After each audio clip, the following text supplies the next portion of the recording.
Centre de détention de Caen. Ici, la plupart des détenus sont condamnés à de longues peines. Certains ont passé près de 25 ans en prison. Il est 9h30 du matin. Derrière ces portes, les prisonniers attendent avec impatience la première visite de la journée, celle du facteur. Phil a déjà passé 20 ans derrière les barreaux pour braquage, la moitié de sa vie. Et son bonheur, c'est la lettre que sa femme lui envoie tous les jours. Je t'embrasse, mon bel amour de ma vie, de ces doux baisers d'amour que je me languis de te donner en live dès vendredi matin. Je t'aime, tu sais Philippe, je t'aime gentillement, filève-gantesquement, pour l'éternité, ta belle, ta Titi, tombée, ta femme Evelyne. Voilà. Tu vois, une lettre, voilà, j'ai 6 ans de lettres comme ça, quoi. Et la femme qui, tous les jours, depuis 6 ans, lui écrit son amour, c'est Ève. Elle vit à une centaine de kilomètres de la prison. Ils s'étaient rencontrés chez une amie commune quand il était en liberté, entre deux casses. Un jour, elle reçoit une lettre de Phil. Il est en quartier d'isolement, son moral est au plus bas. Il lui lance un appel de détresse. Elle lui répond immédiatement, et depuis, elle est toujours à ses côtés. Et si quelqu'un, l'un de nous, défaille par moments à ses faiblesses, à un ras-le-bol, parce qu'il est arrivé à Philippe de me dire « j'en ai marre de la prison », et bien l'autre est là et avec sa force galvanise. Et moi, il m'est arrivé aussi de dire « j'en ai marre de la prison », parce que c'est une situation qui est très... C'est pas normal, c'est pas une situation de couple normal. Les couples en prison, ils se déchirent, ils se disloquent. Nous, on a construit en prison. Phil et Ève n'ont pas d'enfants ensemble, mais leur amour a déjà porté ses fruits. Niglou, un petit hérisson voyageur que Phil dessine à longueur de journée sans sortir de sa cellule. En prison, Phil est devenu dessinateur de BD. J'ai fait la promesse de changer de vie et tout a démarré comme ça, quoi. Ayant dessiné depuis tout petit, je me suis mis à faire de la BD, je n'avais jamais fait. Puis ça m'a fait 6 ans de travail pour arriver à Niglou, quoi. Mon inspiration vient d'Ève. Si j'ai pas ma femme, voilà, tout est là. En 2 ans, 2 albums ont déjà été publiés. Ensemble, ils préparent le 3e. Phil dessine et donne ses planches à Ève quand elle vient le voir au parloir. Le soir, elle colorie, de longues heures, tard dans la nuit. Quand on voit tout ce qui se dégage de la BD, tout ce qu'il y a dans Niglou, c'est tout ce qu'est Phil. Et en étant dans la BD, dans les couleurs, je suis avec lui. C'est une façon à moi aussi de l'aimer en posant mes couleurs, tout comme lui. C'était une manifestation de l'amour qu'il avait pour moi, et bien de créer cette BD. Donc c'est vrai que ce soit le travail au niveau du graphisme que Phil réalise ou le travail que moi je fais au niveau de la couleur, c'est un échange d'amour et c'est une complétude d'amour. Niglou, c'est vraiment le fruit de notre histoire. Et c'est notre bébé. C'est notre bébé. 3 fois par semaine, Phil a droit à un coup de téléphone de 10 minutes, pas plus, à sa femme. Il y a en tout et pour tout 3 téléphones pour 400 détenus. Chaque coup de fil doit faire l'objet d'une demande écrite et les portables sont interdits. Je n'avais pas réussi à dormir cette nuit. Ah ouais, trop dur. À quelle heure tu viens demain? Ah, c'est une histoire de moi, B. Ça va aller, ok?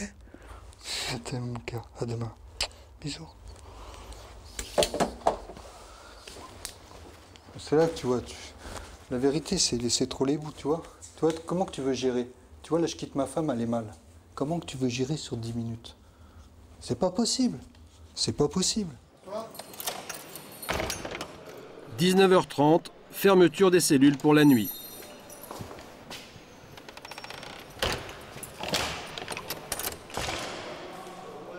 Le lendemain est un jour important.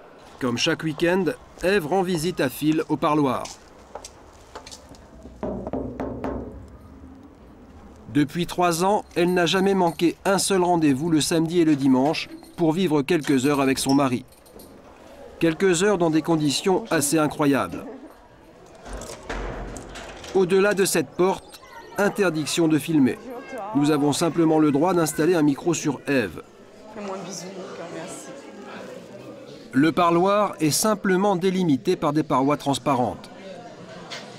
Pendant les heures de visite, plus de 40 personnes, hommes, femmes et enfants, se retrouvent sans aucune intimité. Le surveillant, mais aussi tous les visiteurs et les détenus peuvent voir tout ce qui se passe dans chaque box. Des box où certains se contentent de parler, mais où d'autres font l'amour. C'est toi mon cadeau. C'est toi, tu sais. Moi je veux que toi. Mon plus beau cadeau. Mon cœur. Les enfants, eux, jouent dans les allées. Une situation que les surveillants avouent ne plus pouvoir contrôler. Quand un couple se rencontre, inévitablement on arrive à des attouchements, et voire plus. Et ça c'est gênant pour les familles qui sont à côté, c'est gênant pour les gens qui ont des enfants qui viennent dans le parloir. Les enfants, on ne peut pas leur dire de rester 1h30 assis sur une chaise, donc ils tournent un petit peu entre les box. S'ils s'aperçoivent qu'il y a un couple qui est là en train de se frotter, ça peut être traumatisant pour l'enfant. Donc, on est un petit peu en situation de porte-à-faux et on peut, même si humainement, on peut comprendre. Moi, je comprends très bien qu'un gars qui est privé de relations sexuelles, lorsqu'il rencontre sa femme, il a envie d'aller au maximum de ses possibilités. 1h30 plus tard, Phil sort du parloir. Mais moi, je me fais ma porte avec mon manteau, tu vois. Je mets mon manteau, je mets mon petit truc, je resserre les cloisons. Bon, bah, au départ, on me disait faut pas, mais moi j'explique, moi je veux l'intimité. Moi j'ai vu ma femme, c'est bien quand même. C'est quand même ça l'important. Les parloirs sexuels que réclament les détenus, ce sont les UVF, les unités de vie familiale. Des maisons individuelles fermées, situées à l'intérieur des enceintes de la prison, où le détenu peut recevoir sa famille en toute intimité. Une solution déjà adoptée en Suisse, en Espagne, en Suède et en Norvège. Les détenus hétérosexuels ne peuvent pas vivre une sexualité de couple. En revanche, les relations homosexuelles en prison sont-elles plus que tolérées. C'est Jean-Rémy. Quand on vit concrètement ce que c'est la sexualité en prison, effectivement, moi j'aurais peur. Je serais quelqu'un de l'extérieur, je dirais ouais là faut qu'on s'occupe de ça, parce que c'est grave. Je leur file des préservatifs et des vaselines pour qu'ils se sodomisent en cellule toute la journée, tout va bien. Ça passe alors tranquille. Il y a un moment où il faut prendre du recul et dire attends, nous on le vit ça tous les jours au quotidien. À Caen, les 3/4 des détenus sont des criminels sexuels, pédophiles et violeurs. Pour éviter les agressions, Phil reste toujours à l'écart. Il ne sort de sa cellule qu'aux heures creuses et il va à la salle de musculation seulement le soir quand elle est vide. Et toujours en compagnie d'un ami, un autre braqueur qui inspire le respect.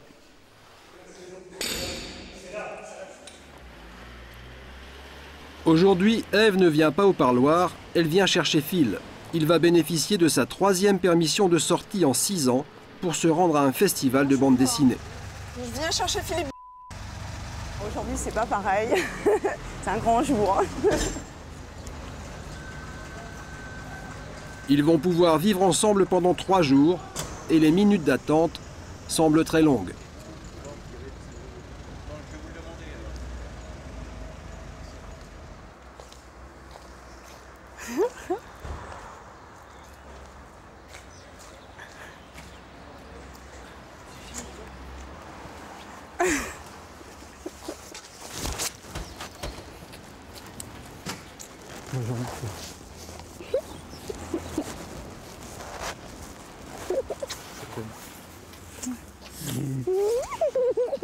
Le premier sentiment que j'ai, c'est il faut que ça s'arrête, quoi.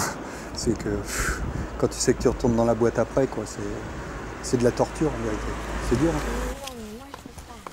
Avant de rentrer à la maison, Ève est passée chercher sa fille, Carole, 8 ans. Un enfant issu d'un premier mariage. Allez, Carole. Une famille en cours de recomposition. Ils envisagent de vivre tous les 3 dès que Phil sortira définitivement de prison. Ève donne les clés à Phil pour qu'il ouvre lui-même la porte de leur nouveau foyer. Un foyer où il n'a encore vécu que 5 jours. Ça n'a pas de porte-manteau pour toi. Le moindre geste quotidien est un événement. Il y a tes petites chansons qui t'attendent. Ouais. C'est ce que je vais faire, je vais regarder dans les placards. Ça y est, tu recommences.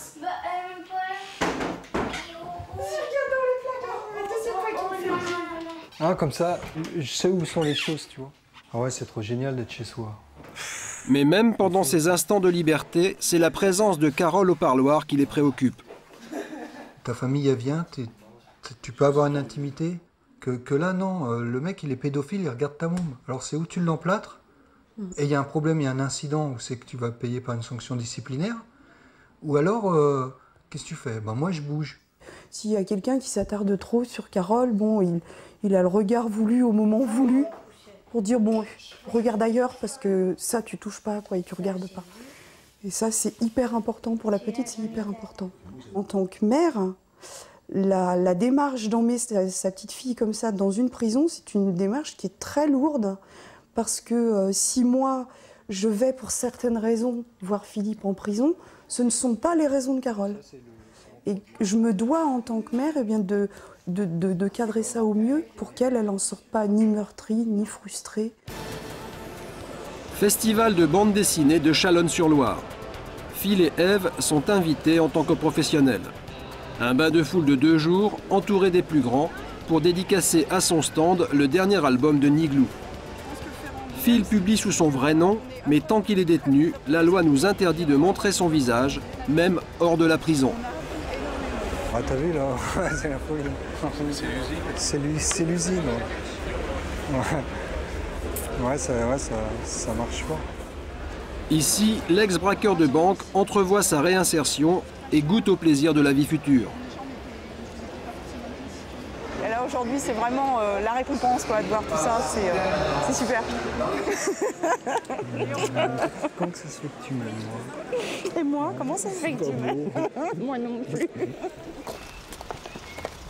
Le lendemain 18h, retour en prison.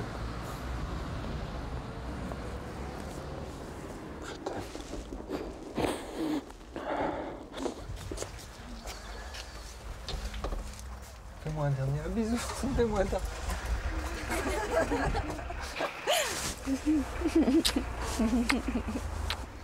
La prochaine permission de sortie, c'est dans 3 mois, si tout va bien. Et la libération définitive dans 3 ans. Sauf si une liberté conditionnelle lui est accordée avant par les juges pour démarrer une nouvelle vie. Pour se donner la force d'attendre, Phil et Ève se sont fixés un nouveau but, faire un bébé, même si l'enfant doit être conçu au parloir.